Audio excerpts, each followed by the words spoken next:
On that frozen December morning in 1944, Klaus Wendel sat hunched in his Panther tank's turret, trying to write in his notebook with numb fingers. It was just after 6 in the morning, and somewhere in the woods near Neuville, Belgium, something was hunting them.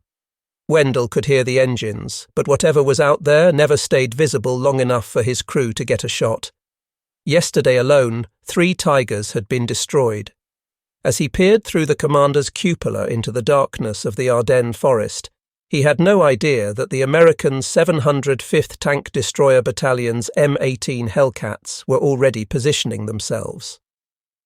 In less than 20 minutes, everything Wendel thought he understood about armoured combat would be torn apart by an American vehicle that broke every rule the Wehrmacht had spent 5 years perfecting. The Panther beneath Wendel could punch through any American tank from 2 kilometres away. Its frontal armour could bounce most Allied shells. This was supposed to be the apex of German engineering, a methodical, powerful, heavy machine.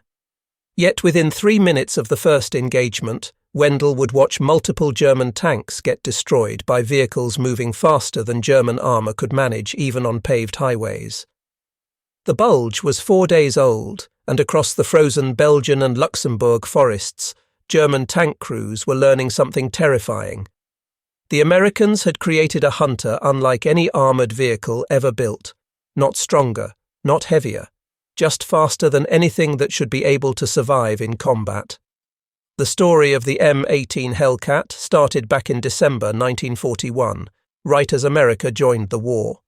German tank philosophy had evolved toward overwhelming firepower and protection, producing 45-ton Panthers and 69.8-ton King Tigers. But American designers at General Motors went in a completely different direction, one that would haunt German crews 3 years later. General Leslie McNair established the Tank Destroyer Force on November 21, 1941, with a doctrine laid out in Field Manual FM 18-5. The principle was straightforward: seek, strike, and destroy. Speed and firepower mattered more than armour. The M18, which started development as the T-70, would take this philosophy to extremes that German engineers would have considered suicidal. Buick Motor Division in Flint, Michigan got the contract in January 1942. Joseph Roberts, the chief engineer, faced requirements that seemed impossible to reconcile. He needed to mount a 76mm high-velocity gun capable of killing any German tank, keep the profile low for concealment, and achieve speeds over 50 miles per hour, all while staying under 20 tons. The solution defied every conventional principle of tank design. The M18's armour measured just 25.4mm at its thickest point on the turret front, with only 12.7mm on the hull front. That was barely enough to stop heavy machine gun rounds. An 88mm shell from a German gun wouldn't just penetrate, it would pass straight through both sides. Everything about the design prioritized mobility. Military historians would later call it the fastest tracked armoured fighting vehicle of World War II. The first Hellcats arrived in Europe during early 1944, seeing initial action in Italy with the 894th Tank Destroyer Battalion. The 704th Tank Destroyer Battalion became the first unit in the European theatre to get M18s in May of that year, landing at Utah Beach on July 13th. But it was during the Normandy breakout where German tank crews first met what would become their nightmare. Near Coutances, France, on July 29, 1944, elements of German heavy tank battalions reported disturbing encounters with American tank destroyers that vanished before the Germans could shoot back. After-action reports documented enemy vehicles moving at estimated speeds of 80 kilometers per hour over rough terrain, with engagement windows from first shot to last sighting of roughly 3 minutes. The mathematics were brutal and simple. A Panther's turret needed a full minute to rotate 360 degrees. Its maximum speed was 34 miles per hour on roads, 15 cross-country. The M18 Hellcat could hit 30 miles per hour from a standstill in 7 seconds, maintain 55 miles per hour on roads, 60 without the governor, and sustain 26 miles per hour cross-country. In the 3 minutes it took a German crew to identify the threat, rotate the turret, acquire the target and fire, the Hellcat could be nearly 1.5 miles away. The fear was rational. While the M18's 76mm M1A2 gun couldn't penetrate Panther frontal armor with standard M62 APCBC ammunition, it easily defeated the 40mm side armor at 1,500 meters.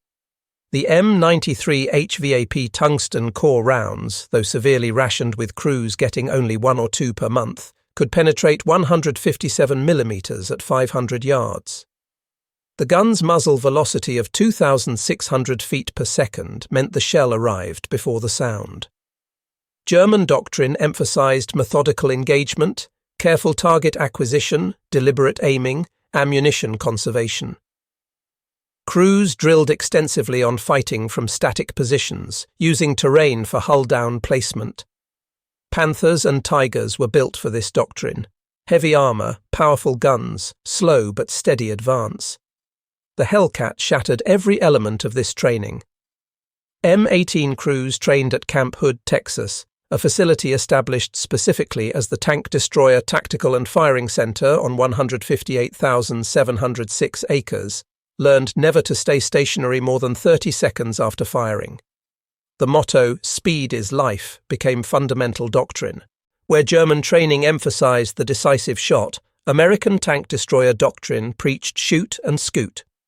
Between July 1943 and October 1944, Buick's Flint plant built exactly 2,507 M18 Hellcats, far fewer than the originally planned 89,086 vehicles. Production included 6 pilot models, an initial 1,000-vehicle contract, and a final order of 1,507 units. Peak monthly output reached 267 units in November 1943. This production rate, while modest compared to Sherman tank numbers, still exceeded German Panther production. While Germany struggled to build 90 Panthers monthly by late 1944, American factories had already finished the entire Hellcat run. The disparity meant German crews knew each lost Panther or Tiger was essentially irreplaceable, while American forces could rapidly replace losses. The M18 used a Wright R975 radial engine originally designed for aircraft. Early production vehicles, serial numbers 1 through 1350, got the naturally aspirated R975C1 producing 350 horsepower. Later models, serial 1351 through 2507, received the supercharged R975C4 generating 400 horsepower starting in March 1944. This power, combined with the vehicle's 17.7 to 20-ton weight, created an exceptional power-to-weight ratio of 20 to 22.5 horsepower per ton compared to the Panther's 15 horsepower per ton. The Hellcat's hydromatic automatic transmission with torque converter let drivers focus on tactics instead of shifting. Ground pressure measured just 10.5 pounds per square inch, less than many wheeled vehicles, meaning Hellcats could traverse mud and snow that immobilized 57-ton Tiger is with their 15.2 PS, ground pressure and 69.8-ton Tiger to seconds. The Normandy breakout in August 1944 provided the first large-scale demonstration of Hellcat doctrine.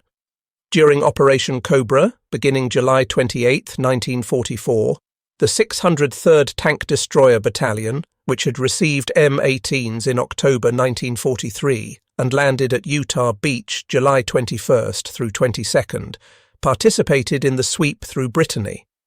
The 704th and 705th Battalions, also equipped with M18, joined the rapid advance. Traditional tank warfare would have called for careful covered approaches and sustained firefights. Instead, M18 crews executed rapid flanking attacks, using superior speed to strike from unexpected directions before German turrets could traverse to meet the threat. The Battle of Aracourt, fought September 18th through 29th, 1944, near the Nancy bridgehead across the Moselle River, demonstrated the M18's potential when properly employed. The 704th Tank Destroyer Battalion, attached to the 4th Armoured Division's Combat Command A, faced elements of the German 113th Panzer Brigade in conditions that should have favoured the defenders. On September 19th, Lieutenant Edwin Leiper's platoon engaged German armour in heavy fog at extremely close range, visibility down to 30 feet. In the first 5 minutes, his M18s destroyed 5 German tanks while losing just 1 vehicle. The engagement continued with 10 additional enemy tanks destroyed for 2 more M18 losses. Captain Tom Evans earned the Distinguished Service Cross after personally manning a disabled M18's gun to destroy enemy panzers. The overall Aracourt results were staggering. 39 German tanks destroyed for 4 M18 tanks destroyed and 3 damaged, a 5.6 to 1 kill ratio that validated the tank destroyer concept. The Battle of the Bulge in December 1944 became the Hellcat's most legendary proving ground. The 705th Tank Destroyer Battalion, described by General A.D.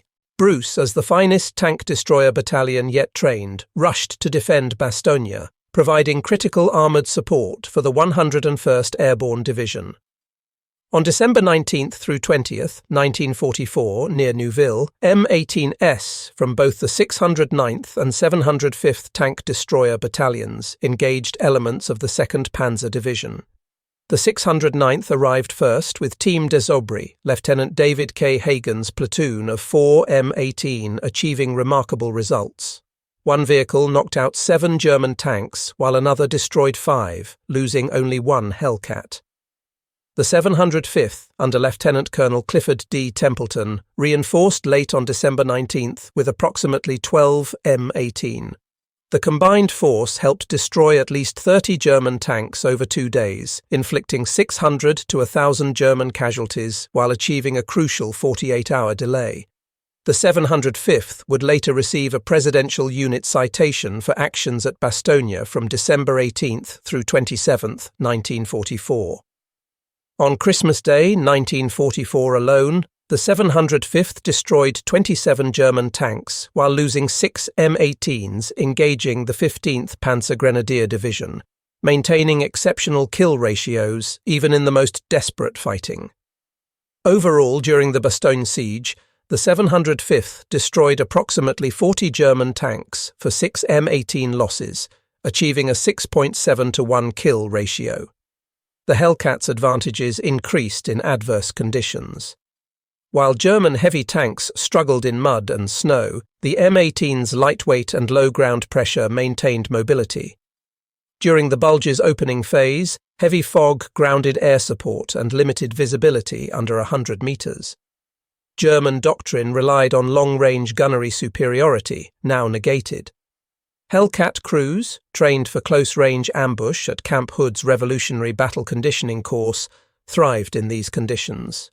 The M18's lightweight provided strategic mobility German heavy tanks couldn't match. While a King Tiger required Class 70 bridges, rare in Europe, the M18 could cross Class 24 bridges, basically any structure supporting a loaded truck. This advantage proved decisive during Rhine crossings. While German heavy tanks searched for intact bridges strong enough to support them, Hellcats crossed on temporary structures erected by combat engineers. American factories built 2,500 7M18 Hellcats between July 1943 and October 1944, while Germany struggled throughout the war to produce heavy tanks. Total Panther production reached approximately 6,000 vehicles, while only 492 King Tigers and 1,347 Tiger Is were ever built. The mathematics of industrial capacity were inescapable. For every Panther produced, America built multiple tank destroyers and tanks combined. German tank crews faced not just superior tactics but overwhelming numbers. By late 1944, veteran German tank crews were increasingly rare. Replacements received minimal training, sometimes just 2 weeks before facing combat. American Hellcat crews received extensive training at Camp Hood, later Fort Hood, Texas. The Tank Destroyer Schools program included 17 weeks of intensive training emphasizing speed, mobility, and initiative. The facility, commanded by Lieutenant Colonel, later Brigadier General Andrew D. Bruce, could train 100,000 soldiers simultaneously, with 28 battalions and 8 groups in various preparation stages. Crews practiced high-speed firing, rapid displacement, and coordinated attacks until these became instinctive. The Revolutionary Battle Conditioning Course, originally called the Tank Hunting Course, became the first U.S. Army training to implement live fire overhead, with trainees spending a full week in simulated combat conditions. By late 1944, American tank destroyer doctrine had evolved from initial concepts to proven combat techniques. M18-5, published in June 1942, stated there was only one battle objective of tank destroyer units: the destruction of hostile tanks. General Bruce later clarified that seek meant vigorous reconnaissance, strike meant destruction through gunfire rather than charging, and destroy meant elimination through superior tactics. Combat experience modified these concepts. North African battles taught that pure offensive charges were suicidal. Instead, aggressive spirit combined with stealth and deception became the cornerstone of successful tank destroyer employment. M18 crews developed Wolfpack tactics, 3 or 4 Hellcats operating in coordinated but independent attacks, communicating by radio to create overlapping fields of fire while maintaining constant movement. By war's end, M18 Hellcat units had achieved remarkable combat statistics. The Army Historical Foundation documents 526 total enemy armoured vehicle kills, 498 in Europe, 17 in Italy, and 11 in the Pacific. With approximately 216 M18s lost to enemy fire in the European theatre, this produced an overall kill-to-loss ratio of 2.4 to 1, 2.3 to 1 in Europe specifically, the highest of any US tank or tank destroyer in World War II. Individual unit achievements often exceeded these averages. The 603rd Tank Destroyer Battalion destroyed upwards of 90 enemy armoured fighting vehicles. The 704th's performance at Bastogne, 40 tanks destroyed for 6 lost, demonstrated sustained excellence. The 601st Tank Destroyer Battalion achieved the highest documented ratio at nearly 23 to 1. Loss analysis revealed that 40 to 50% of M18 casualties resulted from enemy tanks and anti-tank guns exploiting the vehicle's minimal armour, while 25 to 35% stemmed from mechanical breakdowns. Remaining losses came from infantry anti-tank weapons, artillery and mines. The fundamental difference between German and American armoured vehicle design philosophy becomes clear when comparing specifications. The Panther weighed exactly 44.8 to 45 tons with 80mm frontal armour sloped at 55 degrees, effective approximately 140mm. The Tiger Y weighed 57 tons with 100mm vertical frontal armour. The King Tiger reached 69.8 tons with 150mm sloped frontal armour and 180mm turret armour. Against this, the M18 Hellcat weighed just 17.7 to 20 tons, with armour ranging from 12.7mm on the hull to 25.4mm on the turret front, thinner than some German armoured cars. Yet this apparent vulnerability enabled the speed that became its primary defence. At 500 metres, a Hellcat moving perpendicular at 40 miles per hour would cross a Tiger's gun arc in 4.5 seconds, faster than the gunner could track with manual traverse after hydraulic failure, a common combat occurrence. Beyond speed, the M18 demonstrated superior mechanical reliability compared to German heavy tanks. The Wright R975 radial engine, derived from proven aircraft designs, started reliably even in sub-zero conditions. German tank crews using diesel engines requiring careful warm-up procedures couldn't understand how Hellcats could start instantly and accelerate immediately. The Panther's sophisticated transmission, while technically advanced, proved fragile under combat conditions. Final drive failures plagued the design throughout its service life. The The Tiger II's complexity meant more were lost to mechanical failure than enemy action. Meanwhile, the M18's simplified design, using proven automotive components wherever possible, ensured consistent operational readiness. American logistical superiority amplified the M18's effectiveness. While German tanks often sat idle for lack of fuel, Hellcats could count on reliable supplies. German logistics couldn't sustain prolonged operations. This fuel situation meant German tanks often fought defensively from static positions, exactly where the mobile Hellcat held maximum advantage. Every M18 carried both radio and intercom systems that worked reliably. SCR 508 or SCR 528 radio sets providing consistent communication.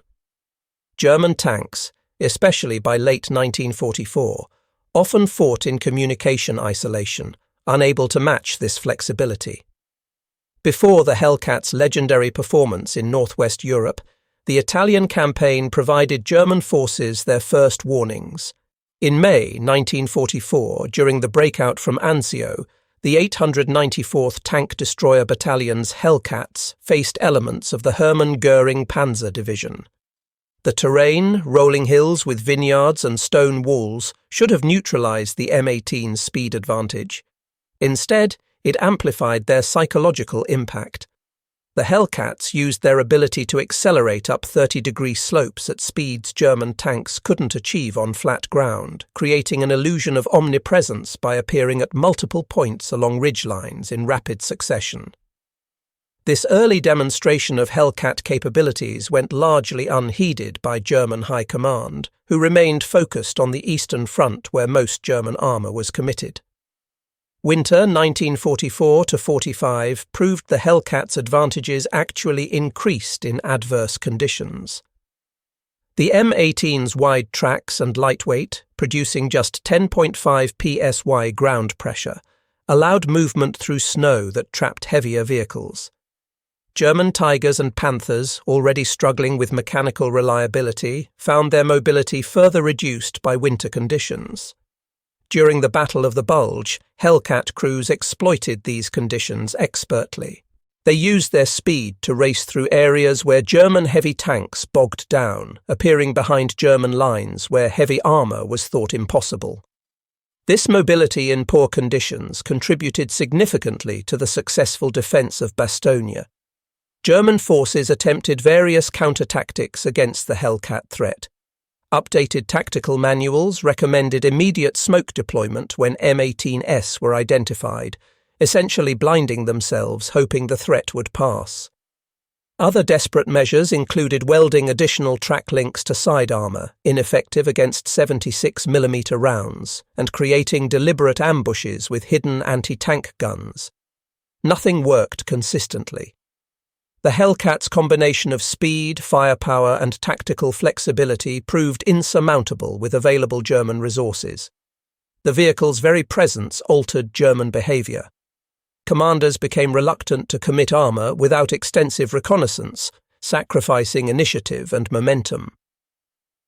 In March 1945, near Remagen, M18s from the 656th Tank Destroyer Battalion crossed the captured Ludendorff Bridge while it was too damaged for heavier vehicles. They established a screen that destroyed 11 German tanks attempting to approach the bridge, including 2 King Tigers that couldn't manoeuvre quickly enough in confined terrain.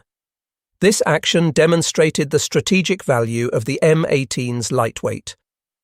While German heavy tanks required specific routes and specially reinforced bridges, Hellcats could use any crossing supporting truck traffic, appearing in impossible locations behind German lines. April 1945 saw the Ruhr Pocket become a massive trap for German Army Group B. The 893rd Tank Destroyer Battalion's Hellcats conducted what historians consider exemplary tank destroyer operations, racing through collapsing German lines at speeds approaching 60 miles per hour on cleared autobahns, appearing deep in German rear areas before commanders knew the front had been penetrated. These final operations demonstrated the M18 concept brought to full maturity: speed as weapon, mobility as armour, surprise as primary tactic. German defensive positions designed to stop deliberate attacks by heavy tanks proved useless against vehicles that simply raced around them at highway speeds. Post-war analysis by US Army historians validated the M18 concept despite its limitations. The 76mm gun's inability to penetrate Panther or Tiger frontal armor with standard ammunition forced reliance on flanking attacks, missions where the vehicle's speed became essential, with standard M62 APCBC rounds achieving only 93mm penetration at 500 yards and scarce HVAP rounds. Crews had to close to suicidal ranges for frontal engagements against German heavy tanks. Yet the combat record speaks definitively. 526 confirmed kills against 216 combat losses produced the highest kill-to-loss ratio of any American armored vehicle in World War II. This success came not from superior firepower or protection, but from revolutionary employment of speed and mobility combined with superior crew training. The M18 Hellcat represented more than a vehicle. It embodied a completely different concept of armored warfare. While Germany perfected the tank as breakthrough weapon and mobile fortress, America created something new, the tank destroyer as pure hunter. The Tank Destroyer Force's motto, "Seek, Strike, and Destroy," proved prophetic. By war's end, American tank destroyer battalions claimed over 11,000 enemy vehicles destroyed in total, with Hellcat units achieving the highest kill-to-loss ratios. The doctrine emphasized that tank destroyers were not tanks and shouldn't fight like tanks. They were hunters that struck from ambush and vanished. Beyond tactical success, the Hellcat achieved strategic effects. German armoured reserves, instead of concentrating for offensive operations, were increasingly held back to guard against tank destroyer raids. The mere presence of Hellcat units in a sector could freeze German armoured movement for hours, while commanders sought confirmation of their locations. During the Ardennes offensive, intercepted German communications revealed commanders requesting verification that no Hellcats were present before committing reserves. Hours were lost to reconnaissance, momentum sacrificed to caution. The offensive supposed to split Allied forces was partially paralysed by fear of vehicles weighing less than half a Panther. The 2,507 Hellcats built represented American industrial philosophy, not perfection, but practical efficiency. While Germany built 6,000 Panthers over 3 years, struggling with quality control and component shortages, Buick produced all M18 in just 15 months using proven components and simplified construction. German engineers, when examining captured M18s, noted the apparent crudity. Functional welds rather than perfect joints, armor plates showing tool marks, interior ergonomics seemingly accidental. Yet this crude vehicle consistently destroyed German tanks built with watchmaker precision. The difference lay in design philosophy. Germany built engineering monuments while America built practical tools. Behind the statistics lay human tragedy on both sides. Young German tankers, many still teenagers by 1945, faced an enemy that negated everything they'd been taught. Their carefully maintained Panthers and Tigers, representing the peak of German engineering, burned just as readily when struck by Hellcat rounds fired from ambush. American crews, while suffering far fewer losses, carried their own burdens. The speed that saved them also meant striking without warning, often giving German crews no chance to surrender or escape. The minimal armour meant that when M18s were hit, catastrophic losses often resulted, though the open-topped turret design actually improved crew survival rates to over 80% compared to just 35% for German heavy tank crews. The M18 Hellcat's influence extended beyond World War II. Post-war armies studied its employment, recognizing that mobility could trump protection in certain circumstances.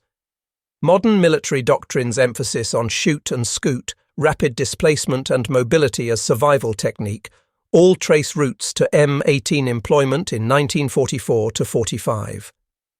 Today at Fort Moore, formerly Fort Benning, a restored M18 Hellcat stands at the Armour School entrance.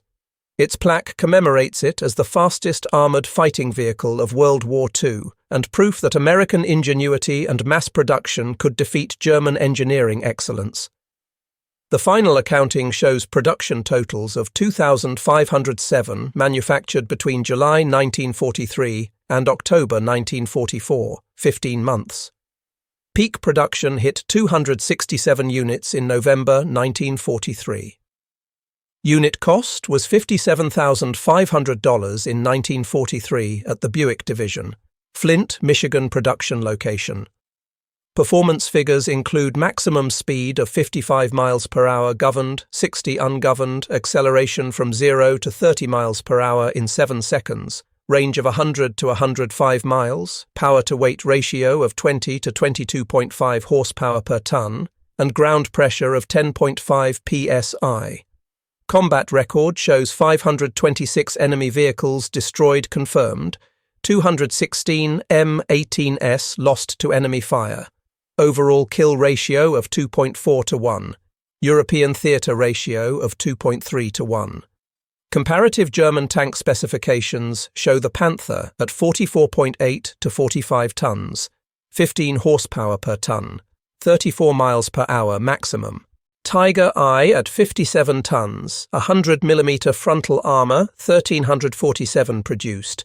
Tiger II at 69.8 tons, 150 mm frontal armour, 492 produced. The supreme irony of the Hellcat story is that German doctrine created the conditions for its success. By building increasingly heavy tanks, Panthers, Tigers, King Tigers, Germany created slow, road-bound targets perfect for Hellcat tactics. Had Germany continued developing lighter, mobile tanks, the Hellcat's advantages would have been minimized. Every ton added to German tanks made them more vulnerable to American tank destroyers. The pursuit of invulnerable supertanks created vehicles that couldn't respond to high-speed warfare. In building fortresses, Germany became vulnerable to enemies that fought like cavalry, racing cars with guns that struck and vanished before retaliation was possible. The M18 Hellcat proved that victory doesn't require the best equipment, it requires the right equipment properly employed.